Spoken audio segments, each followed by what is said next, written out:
આ પ્રક્રિયા માટે 30°C તાપમાને વેગ અચળાંક 0.325, 60°C તાપમાને 6.735 હોય તો આ પ્રક્રિયાની સક્રિયકરણ ઉર્જા શોધો.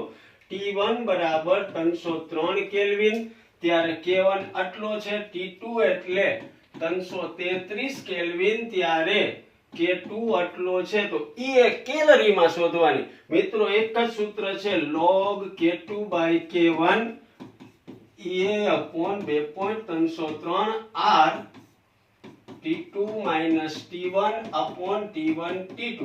કિંમતો મૂકી દે. log K2 એટલે 6.735 છેદમાં 0.325, EA એટલે EA 2.303, કેલરી છે એટલે R ની કિંમત 1.987, T2 333 minus 303, 333 ગુણ્યા 303, સાદુરૂપ દેતા 20,260 કેલરી એટલે દિલ્હીનો D આવશે.